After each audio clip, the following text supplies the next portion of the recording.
When I got the crisp $50 bill in advance, I figured my client had a heart of gold. But after I was beat up, double-crossed, and shot at, I realized just how hard a heart of gold can be. From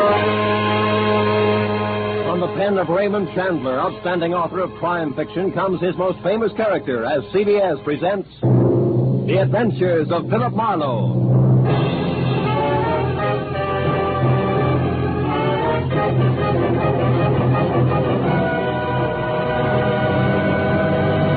And now, with Gerald Moore, starred as Philip Marlowe, we bring you tonight's unusual story, The Heart of Gold.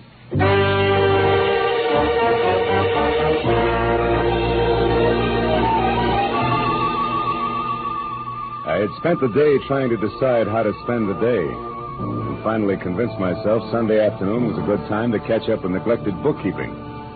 But I only got as far as the office door because a special delivery letter was stuck in the mail slot. I ripped it open and watched a crisp $50 bill flutter to the floor. Pinning it down with my toe, I turned to the letter, which was dated Saturday.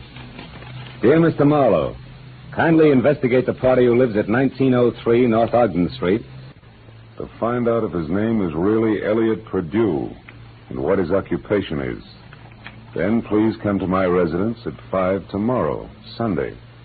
I live at the home of a friend, Arthur Stewart, 33 Lemonwood Drive in Bel Air. I sincerely hope that $50 will be a sufficient retainer. Truly yours, Helen Asher. Judging from the tone of her letter, it was obvious that Helen Asher didn't hire private detectives very often. Nevertheless, I glanced at my watch, which said I had to work very fast, and I headed for 1903 North Ogden. It turned out to be a small house near Selma Street. I got out of my car and walked up to the door.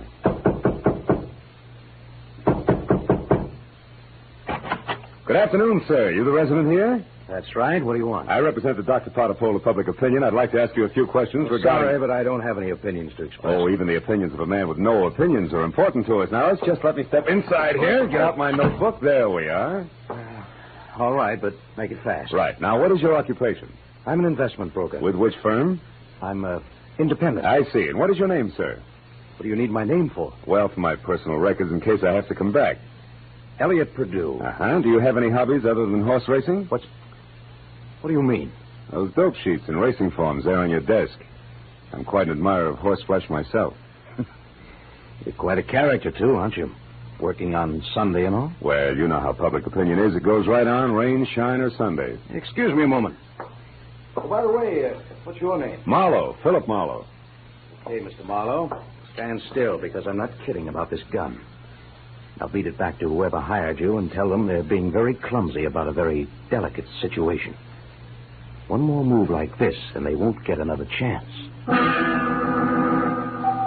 knew Perdue meant business, so I left without an argument.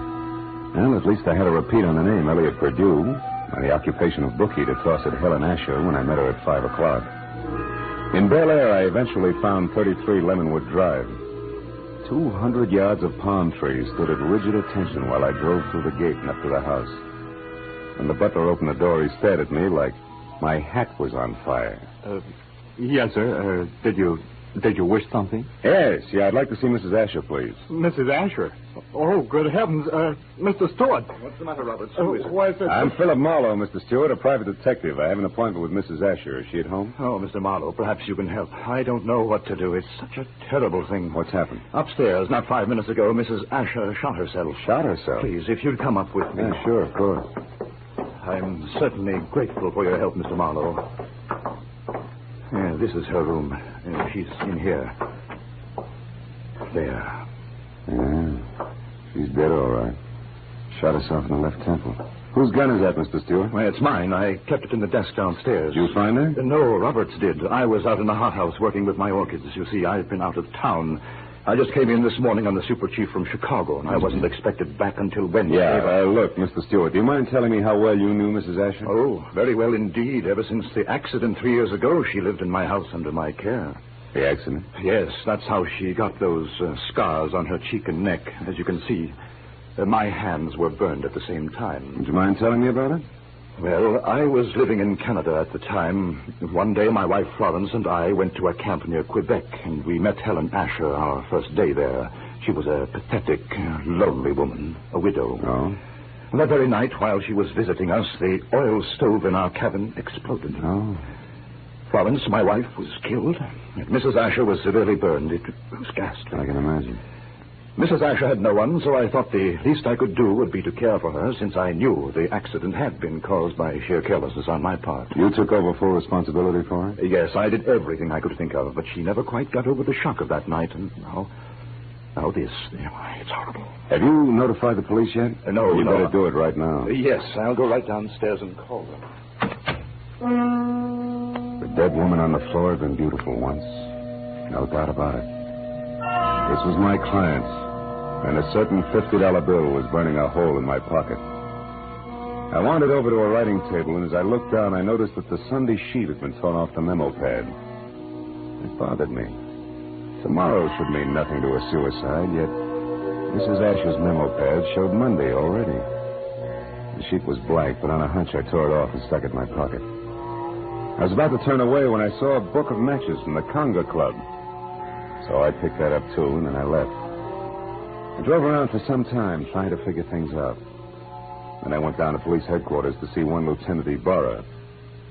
It's suicide as far as we're concerned, Marlowe. Everything checks. Mrs. Asher was despondent and she killed herself. She didn't leave a suicide letter, but they don't always. How'd you get in on this? Well, she paid me $50 in advance to air out a small-time bookie or worse named Elliot Purdue.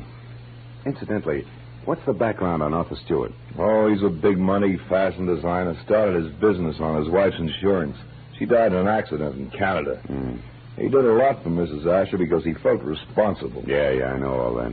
But was she left-handed? Did Stewart come in on the super chief this morning, and was it the butler that found the body? That's right. We checked it all. Oh. Hey, look, Phil, do you have any good reason to think this isn't suicide? No, not really. It's just that $50 in advance that bothers me, I guess. Oh, by the way, I've got a piece of paper I'd like the boys in the lab to run a test on, okay? Sure, Casey will fix you up. Marlowe, I figure suicide now, but I can always change my mind.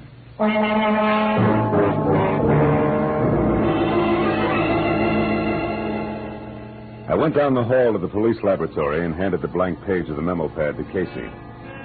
10 minutes later, he explained that the impression showed a left-handed person had written a number, Bradshaw 711, with a wide-point fountain pen, probably on the page just above the one I'd given him. Well, I thanked him, dropped 4 bits in the Christmas fund bottle, and found the phone. I dialed Bradshaw 711 and waited.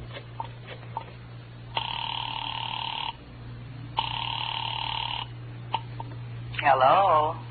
Hello? Who's this? The man in the moon. Come up and see me some other Hey, time. wait a minute. I like your voice. And besides, 711 is a very lucky number. 3 passes in a row. But don't let it fool you, Jack. The answer is no dice. Goodbye. Yes, well? I gathered she was in no mood for playing, so I decided to be strictly business and dialed again. There was no answer. I let it ring for some time, but Miss Golden's voice obviously wasn't taking any more anonymous calls. I'd left only the long shot, the book of matches I'd found on Mrs. Asher's desk.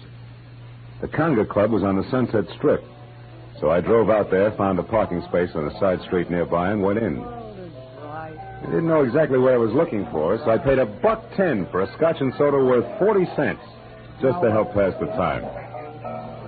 An amber spotlight was glistening down on a set of sequin contours that would have melted the Ice Age down to a fortnight. And she was singing. For wherever my man is, I am here forever.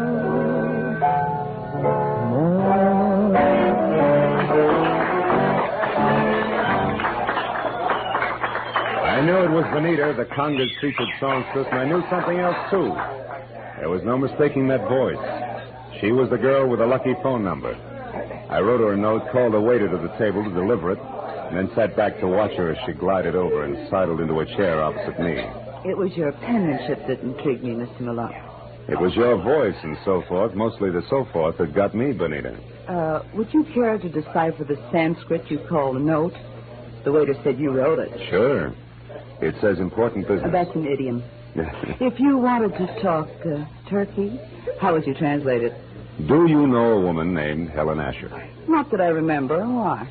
Well, your phone number showed up on a memo pad. How do you account for that? How should I know? Maybe she intended to call me up.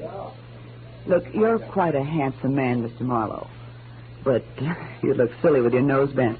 Why do you keep sticking it into other people's business? Because besides being paid for it, it sometimes leads to meeting interesting and beautiful people.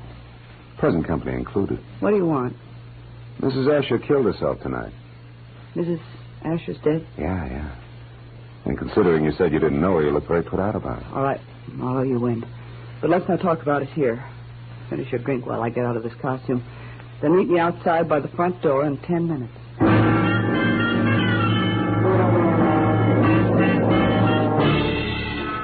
When she headed for the back of the club, I headed for the front. I got out the door and down to my car just in time to see her leave by the stage entrance. She jumped into a yellow convertible, ripped down Sunset Boulevard, turned onto Doheny, and scraped to a halt in front of the Regent Apartments.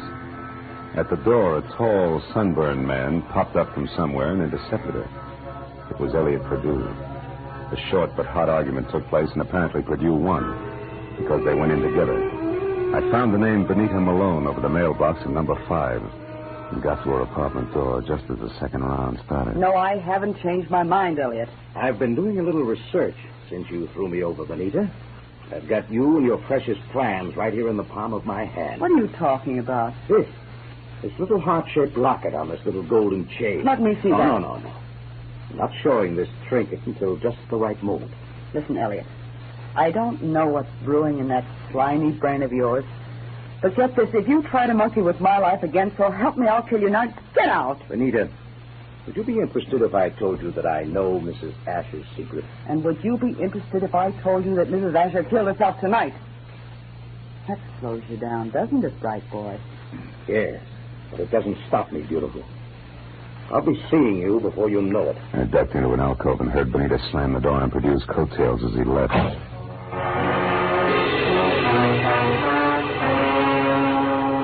So, now I knew that Perdue, a locket, and Benita Malone added up some way to a bullet in the head for a scarred woman with a secret. I went back to my car and drove out to Stewart's house in Bel Air. When you were here before, Marlowe, I was so upset I hardly realized you were a private detective. You had an appointment with Mrs. Asher. Had she hired you? Yes, to investigate someone, but she didn't live long enough to give me the details. Now, what sort of trouble could she have been in to have needed a private detective? I don't know. But perhaps you can help me find out by answering a few questions. Anything at all, Mr. Marlowe. Does the name Elliot Perdue mean anything to you, Mr. Stewart? Elliot Perdue? No, I'm afraid not. How about Benita Malone? Yeah, I've never heard of her. You know anything about a heart-shaped locket on a gold chain? A locket? A gold locket? Yeah. Mrs. Asher had a heart-shaped gold locket. Where'd she keep it? Well, upstairs in her jewelry box, I should imagine. Come on, let's have a look, huh? Yes. Right up these stairs here. This is her room, Marlowe. I know. I was here once before. Why? It's not here. It's not on her dressing table. Her jewelry box, it's gone, Marlowe. But you think that... Elliot Perdue has it. I can't understand this. What's the locket like? What's inside it? Just a picture. It was valued by Mrs. Asher because it was the only one she kept of herself the way she looked before the accident. Now, why would anyone else want that? I don't know. But when we get that locket, we'll get a lot of answers along with it.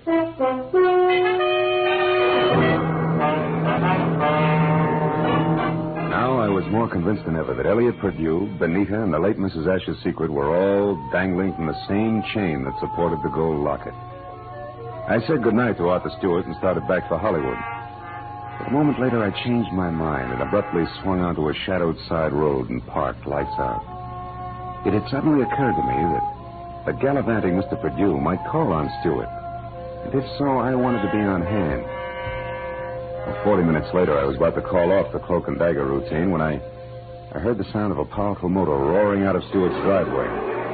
I looked up just in time to see a long black Nash whip by with Stewart at the wheel.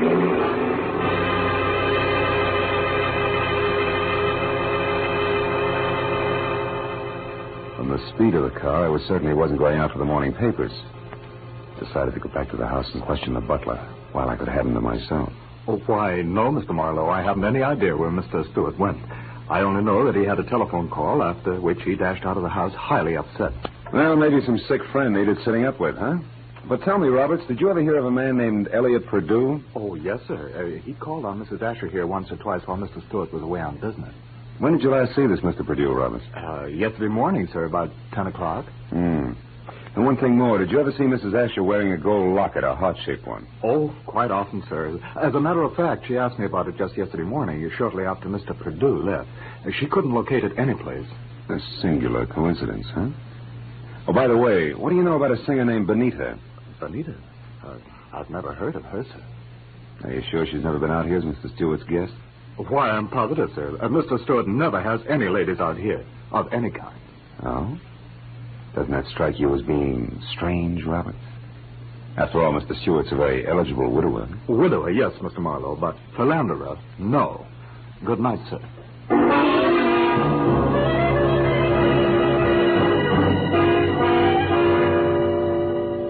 As I drove back to Hollywood, I tried to figure out where Arthur Stewart had gone.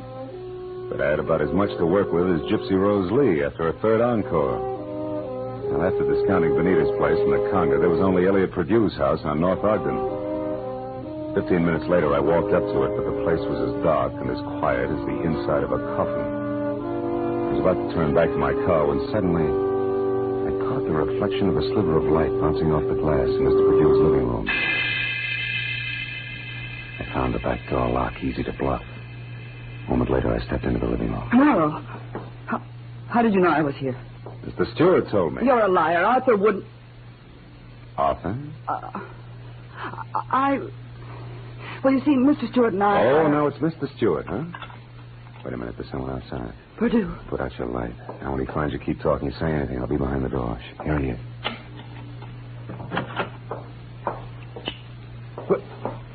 Well, Benita. What a waste of time, my dear. While you've been here rearranging my socks, I've been talking to your boyfriend with the locket safely tucked away right here in my breast pocket. How clever of you. How absolutely ingenious. It's a bit late for nasty words between us, Benita, because possession of you was part of the bargain I struck with Mr. Stewart. You see, What are you staring at? My big blue eyes, Perdue. Don't move or I'll blast you. You'll do nothing. No. Get the gun, Benita. Now, Perdue, we'll play some more. Now the gentleman's breast pocket. Ah, here it is, Benita. Safe and sound. Which is just the way I want it, Phil. What? My own gun. Why, you beautiful the snake. locket, Marlowe. Come on, I get nervous with one of these things in my hands. Throw it here. Thank you. Now, when I leave, Phil, don't come after me, because I'd hate to fill you full of little holes. Good night, dear.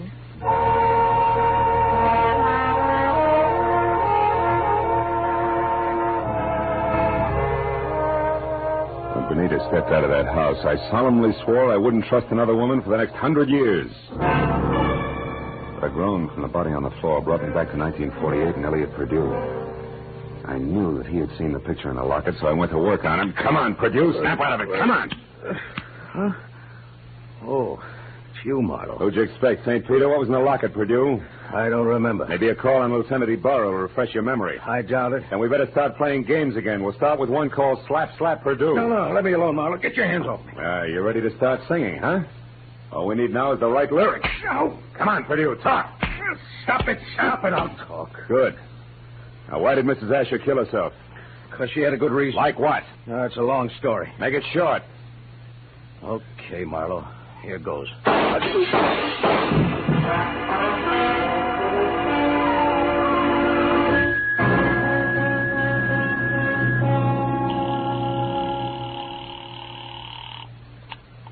Lieutenant Ibarra speaking. Marlowe, Ibarra. There's a 5-minute-old corpse lying in his living room at 1903 North Ogden. Name is Elliot Perdue. 3 shots through a closed window. I was lucky. Any description of the killer? No, none. Now, look, Ibarra, right now I'm going after a songbird named Benita Malone at the Regent Apartments on Doheny. Will you cover me there without sirens? Sure, Marlowe. I'll attend to it in person.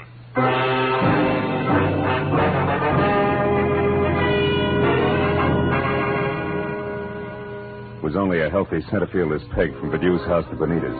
When I got there, the place was dark and a car wasn't in sight. I decided to try the Conga Club. But as soon as I walked in, I began to worry because if Benita had wanted to get rid of that locket, she'd have had enough time to bury it at Forest Lawn. But I didn't know Benita, because Miss Oomph herself was singing in the amber spotlight, and dangling from her soft white neck was the heart-shaped gold locket. I love you because he's wonderful, because he's just my Bill.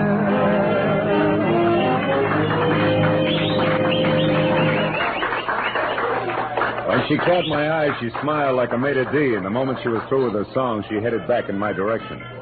But before she got to me, I saw her give the high sign to an ape in a tuxedo. He looked at her and then across toward my table and left the room. I watched Benita glide across the floor in my direction. She was distinctly a thing of beauty. Well, Phil, what do you think of my singing? No, I'm just crazy about it. That and your jewelry. Especially that locket, family heirloom. Mm-hmm. It was more or less handed down to me, generation to generation. That's an old Spanish custom. Yeah, so I've been told.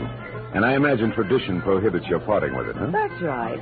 Unless, of course, someone with oodles of money offers me lots of it in exchange. Then naturally I'd be obliged to part with it. I don't think you'd feel obliged to your mother on the second Sunday in May. Besides, I don't have oodles of money. Oh, you should have told me that earlier. Goodbye, good looking. Hey, wait a minute. We couldn't do any business in a minute. And don't follow me if you want to stay pretty.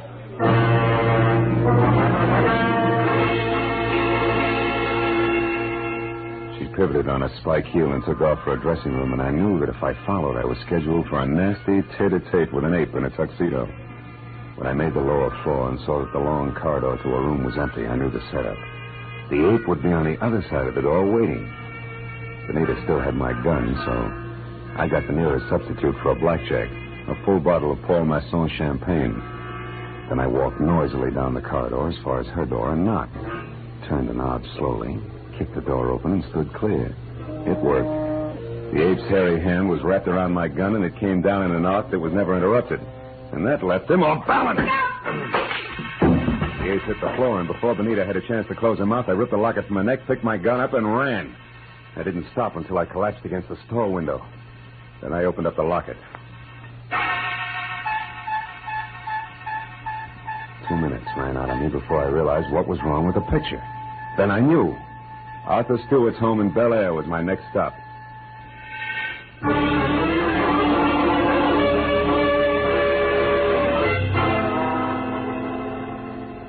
30 minutes later, I pulled up away from the place and parked. And keeping in the shadows, I approached the house when only the library and an upstairs bedroom showed any light. The library had French windows. When I moved up close, I was startled by the sight of a figure going through Stewart's desk. I stepped into the room and found it was my little friend, Benita. I've got my own gun again, Benita. Phil. Oh, doing a little dusting, honey? Oh, don't be funny. I'm not trying to. How is it you're not upstairs helping Stewart pack? Because I've already finished packing, Mr. Marlowe, and don't turn around. That was well done, Benita. Oh, fine. Sucked in by a little decoy sprinkled with sequins. Never mind the pose, Marlowe. Just toss your gun on the couch over there. Now. That's better. You know, Marlowe, I can't say that I'm very sorry for you. I don't expect condolences from a character who murdered a woman this afternoon and a man this evening. You killed Mrs. Asher? Yes, and that blackmailing scum Purdue as well. But both murders were very necessary, Benita. Even as Marlowe's here will be. Come over here, Benita, behind me. Hurry, Arthur, let's get out of here. Don't worry. And now, Mr. Marlowe, it's time for you. Well, thanks, Benita. You swing a beautiful bookend. You know, I had you figured all wrong. No, don't mention it, dear. I heard the cops coming anyway. You sweet child. We're in here, Ibarra, all of us. Oh, I figured you'd be out here when you didn't show up at that Songbird's place. Well, what's this? The little man on the floor with a large bump on his head is Arthur Stewart, the man who killed Elliot Purdue to keep him from telling me the truth about Mrs. Asher, and the man who killed her this afternoon. So Mrs. Asher didn't commit suicide after all. No, but she wasn't murdered either. She died in that accident in Canada 3 years ago. What are you talking about? Well, the woman that Stewart killed here this afternoon wasn't Mrs. Asher. It was his wife, Mrs. Florence Stewart. You see, there must have been a mix-up in identifying the bodies of the two women at the time of the accident. Mm-hmm. Stewart and his wife had Mrs. Asher buried as Mrs. Stewart. Then they collected the insurance. Neat, huh? Yeah. But what happened? Yeah, it's simple. Stewart got bored with his scarred and unattractive wife, and he started running around with choice little numbers. Like Benita here. Phil, honest, I didn't know a thing about this. Stewart told me that Mrs. Asher depended on him so heavily that she'd be crushed at his seeing another woman. But I didn't know she was his wife. Marlowe, how do you figure this all out? From a locket that belonged to the woman we knew as Mrs. Asher. It had a picture of Stewart and Mrs. Asher taken in dress clothes before she was scarred. Yet Stewart claimed that he and his wife had only met Mrs. Asher the day of the accident, and on a camping trip at that. But, Phil, I saw the picture, too, and I didn't figure that out. That's because you were too busy trying to figure just how much the locket was worth to Arthur Stewart, or to anybody, in cold cash. You were blinded by all the dollar signs in front of your eyes, baby. Why, Phil, how can you say such things?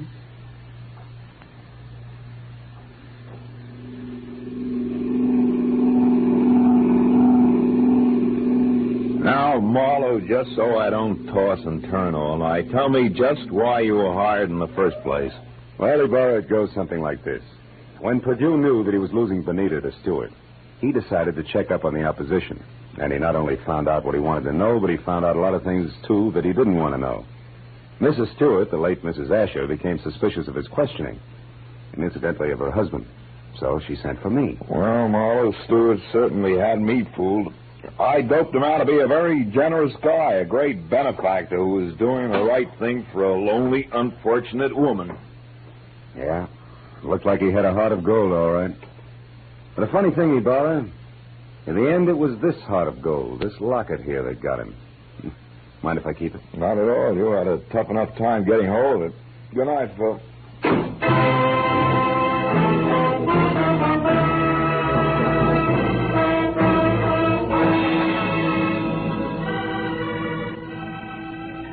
Well, by the time I got back to my apartment on Franklin, the sky was beginning to fill with the soft gray of morning. I pulled the blinds down in my bedroom and sat down for a last cigarette. I had mixed with a lot of funny people that day. But for some cockeyed reason, I kept thinking of Benita Malone, a girl who was no better than she had to be. Finally, I put her out of my mind, and I was about to turn off the desk lamp when I noticed my memo pad. Still read Sunday, which was understandable. But scrawled across the top sheet was a telephone number. And I couldn't figure how it got there. It was written in crimson lipstick. Bradshaw 7.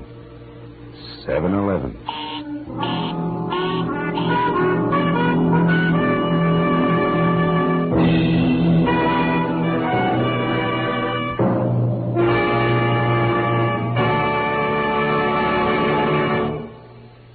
The Adventures of Philip Marlowe, created by Raymond Chandler, stars Gerald Moore and is produced and directed by Norman MacDonald.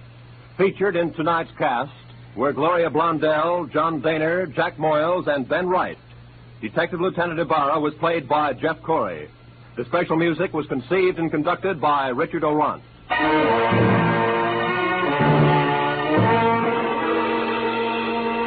Be sure to be with us again next week when Philip Marlowe says... They were all after it. An importer, a beautiful woman, a nut, and a guy I couldn't figure out. But before we were through, one was in the hospital, two were in the morgue, and the fourth was waiting for the hangman. All that because of a blue burgonet. Something I'd never even heard of before.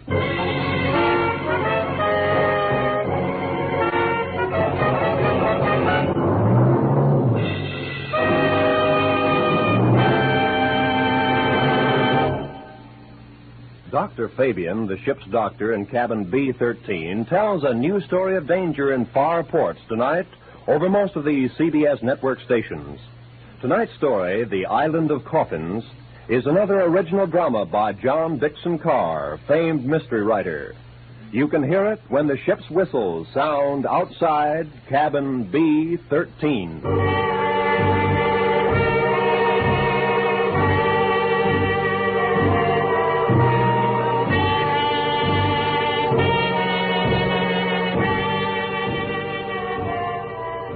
This is Roy Rowan speaking. This is CBS, the Columbia Broadcasting System.